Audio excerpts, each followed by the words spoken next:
জানে ওদিকে কি হচ্ছে। সব কি ঠিকঠাক এগোলো? রিজুর থেকে জানবো একবার।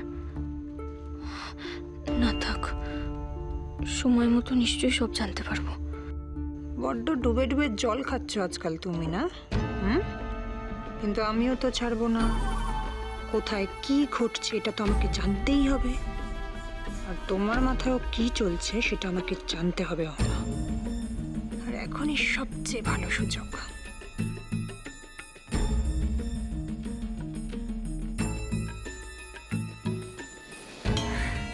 কি হলো না? রান্না করা তোর? হ্যাঁ দিদি ভাই, রান্না হচ্ছে।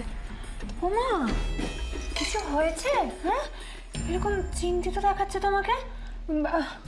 আমার আমার আবার কি হবে? কিছু হয়নি।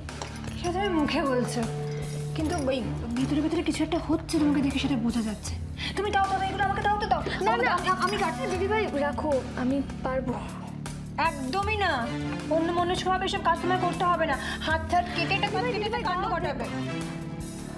আমার কিছু হবে না, আমি ঠিক আছে। ও না,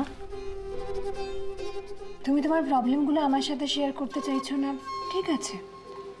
তুমি কিন্তু আমার চোখকে ফাঁকি দিতে পারবে না। এই ভোলে বাবার মন্দির থেকে আসার পর থেকে তোমার কেমন যেন অন্য মনস্ক দেখায়। সবসময় মনে হচ্ছে কি যেন ভাবছো, কি যেন চলছে তোমার মাথায়। দিদি ভাই হঠাৎ আমাকে এসব নিয়ে জিজ্ঞেস করছে, কিছু বুঝতে পারলো নাকি? কি গো? কিছু না, কিচ্ছু হয়নি। এ তো খুব চালাক।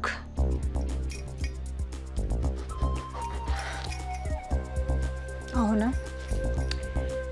তোমার প্রবলেমগুলো তুমি কিন্তু আমার সাথে বন্ধুর মতো করে শেয়ার করতে পারো। বন্ধু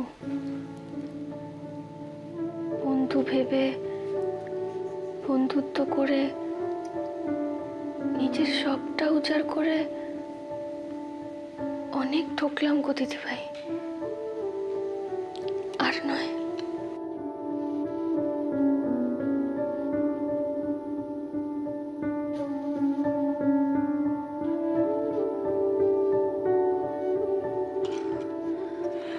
আমি জানি তোমাদের সবার মনে অনেক প্রশ্ন। একটু ধৈর্য ধরো, এই জন্মাষ্টমীর দিন তোমরা তোমাদের সব প্রশ্নের উত্তর পাবে।